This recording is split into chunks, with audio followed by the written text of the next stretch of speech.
pada kita itu kan Allah rindu. Itu karena rindu. Sebab sudah lama Allah tidak mendengar istighfar. Dari kita tidak mendengar kita menyebut nama Allah, zikir.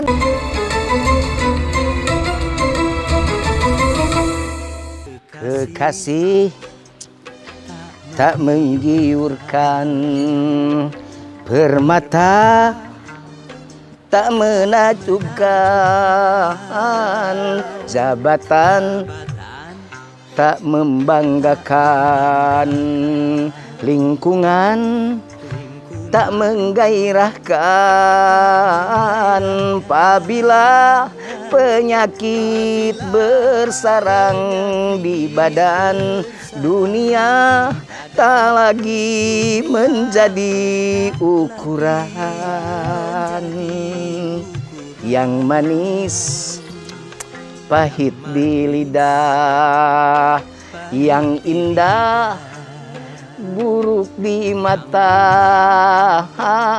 yang kaya miskin di dada, yang gagah apa abah ya Allah, lemah dirasa. Kalau kah nyanyi saya lagi kesakitan di situ malah apabila penyakit bersarang di badan, dunia tak lagi menjadi ukuran. Ini lagi ingat ke penyakit tadi temen Dewi. Jadi kalau orang lagi sakit itu dunia sudah tidak jadi ukuran. Yang indah menjadi tidak indah, yang manis menjadi pahit. Jadi tidak hanya sekedar lagu. Itu lagu Bang Haji Roma itu nyanyi.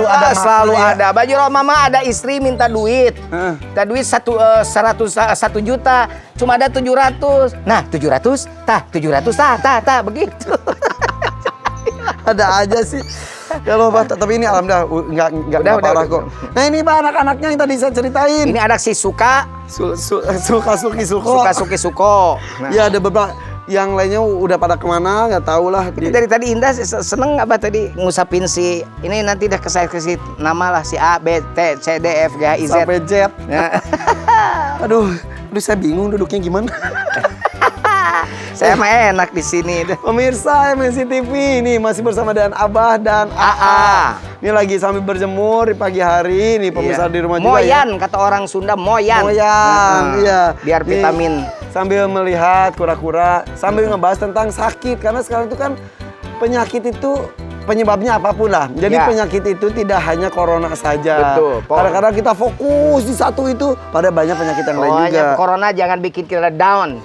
Akhirnya kita breakdown. Daripada break dance ya. Oke, kita akan membahas mengenai penyakit. Rasa sakit, apakah tadi pertanyaan hikmahnya, Dewi ya? Hikmah sakit. Apakah bisa berbuah pahala atau tidak gitu ya. Oke, begini. Bismillahirrahmanirrahim. Assalamualaikum warahmatullahi wabarakatuh para pemirsa. Ada hadis muttafaq alaih bahwa yang menceritakan seorang yang sabar ketika diberi penyakit, maka buahnya pahalanya surga. Gitu kan?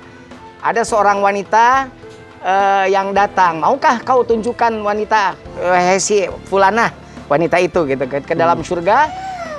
Kemudian menjawab, "Ya mau." Kemudian berkata Ibnu Abbas, wanita yang berkulit hitam ini ia pernah mendatangi Nabi SAW. Aku menderita penyakit ayan, auratku sering terbuka. Ketika ayan itu, ya Rasulullah, coba mintakan doa kepadaku supaya aku ini sembuh. Kemudian bagaimana Rasulullah menjawabnya? Jika mau sabar, kata Rasul, bagimu surga. Jika engkau mau, aku akan berdoa pada Allah supaya menyembuhkanmu. Kenapa wanita? Kemudian itu berkata, aku memilih bersabar aja ya Rasul. Lalu ia berkata pula, auratku tapi tersingkap. Berdoalah engkau biar auratku tidak terbuka. Maka Rasulullah SAW memilih berdoa untuk wanita itu. Apa artinya? Itu hadis riwayat Bukhari itu. Jadi maksudnya dari hadis itu, beberapa faedahnya adalah pertama, bertekad kuat untuk bisa menahan penyakit lebih utama daripada mengambil keringanan untuk disembuhkan. Ya Allah, jadikan gitu. Tapi apa? Nah, kedua, ini dilakukan jika kita merasa mampu untuk menahan. Sebab ketika mengambil sikap kita ini bisa menahan penyakit itu, nah maka itu buahnya akan semakin menambah pahala. Jadi kalau kita dengan penuh kesabaran menjalaninya, terus ketika sakit mentafakuri apa yang diperbuat, justru dia bisa jadi surga. Menjadi pahala, mendapat pahala, bertambah terus pahala. Terus yang kedua, nah, dalam menahan penyakit itu sangat dibutuhkan kesabaran. Maka kolaborasi antara sikap menahan penyakit dengan kesabaran buahnya adalah pahala yang mulia, surga dari Allah Subhanahu wa Ta'ala. Masya Allah. Jadi bisa jadi ladang pahala ini tuh. Oh iya, hati-hati. Jadi harus tahu nih. Yang ketiga ditimpa penyakit, ikhtiar untuk menyembuhkannya bisa dengan cara berdoa dan mengharap pada Allah. Begitu. Dan disempurnakan dengan berobat. Awas. Jadi bukan jangan gini, mentang-mentang ini buat jadi penghapus dosa gitu. Tidak berobat. Diamin aja.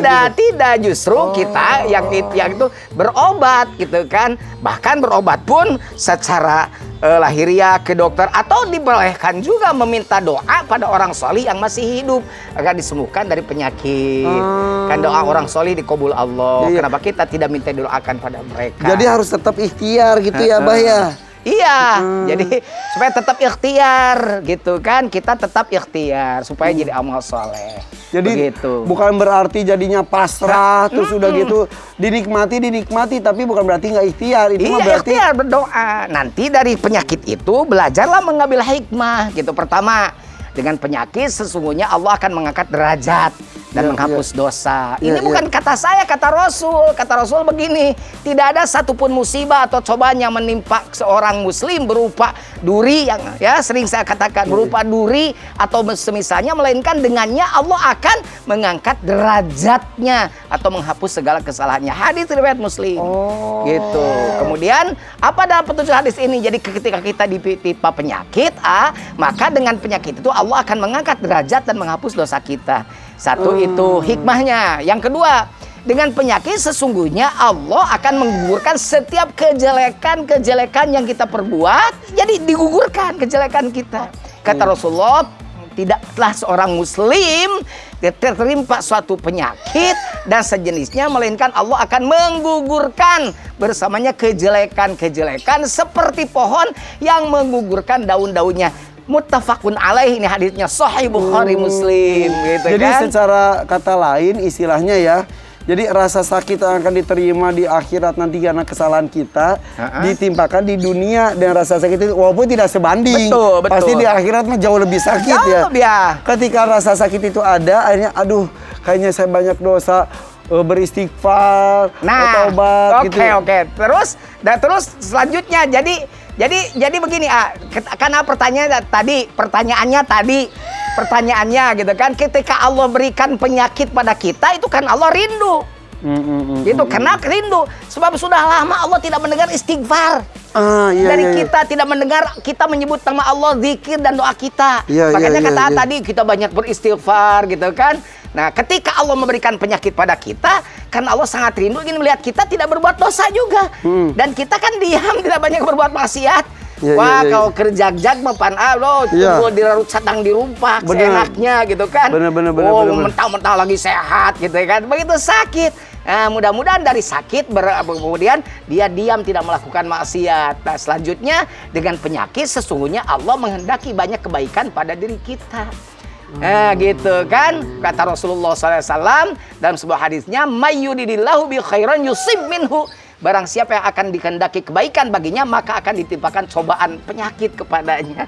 Jadi cobaan yang diberikan berupa penyakit pun jangan suka berkeluh kesah, kehusnudzon pada Allah bahwa Allah sedang mencuci dosa kita. Begitu jadi ya. disyukuri saja. Bahkan ada yang levelnya sudah tinggi, alhamdulillah gitu justru ya. Ada yang begitu. Ya kan kemarin kan Syekh Jaber, alhamdulillah, baru innalillah gitu kan. Ketika ditusuknya alhamdulillah gitu. Begitu orang-orang yang bertawakal pada Allah, kemudian menyerahkan semuanya pada Allah, maka dia menjadi manusia yang terbaik di hadapan Allah. Kenapa? Karena sesungguhnya gitu kan, agar sakit berbuah pahala itu ada yang harus kita lakukan. Pertama, jadikan sakit sebagai momentum muhasabah, introspeksi diri, gitu kan dia selama ini selalu melihat kesalahan orang luar. Mengapa kau suka membukakan aib sesama? Kesana kemari kau cerita keburukannya. Semut yang di seberang lautan jelas kelihatan, tapi gajah di pelupuk mata tidak kelihatan. Keterlaluan. Gibah Rhoma Irama. Gibah itu namanya ya. Jadi betul gibah. Pas lagi sehat, wah gitu ya. Betul, makanya makanya ketika kita sakit gitu kan, kita introspeksi gitu kan. Momentumnya momentum muhasabah. Jangan-jangan kita banyak dosa. Karena bila jujur kita akui, sesungguhnya ketika kita ditimpa penyakit, itu adalah buah dari keteledoran dan perilaku tidak baik kita. Oh gitu. Kata siapa itu? Gitu, bisa jadi gaya hidup kita yang tidak baik, pola makan kita yang melampaui batas, pola tidur yang tidak teratur. Sejumlah sebab datangnya penyakit itu kan itu diantaranya secara lahiriah. Kata Allah, wa ma asabakum mim musibatin fabima kasabat aidikum. Dan apa saja musibah, termasuk penyakit yang menimpa kamu, maka itu adalah disebabkan oleh apa? Oleh perbuatan tangan-tanganmu, oleh perbuatan tanganmu sendiri. Ya Allah. Itu kata Allah. Mudah-mudahan siapapun di pemirsa Messi TV yang dalam kondisi sakit, mudah-mudahan ini menjadi bahan dan juga momen untuk muhasabah diri, introspeksi diri, memperbaiki diri. Jadi itu juga bisa mengurangi dosa-dosa yang diperbuat. Ketika sembuh, ya udah dosa jangan dilakukan lagi. Ya iya, taubat. Jangan sudah segar kita lakukan lagi.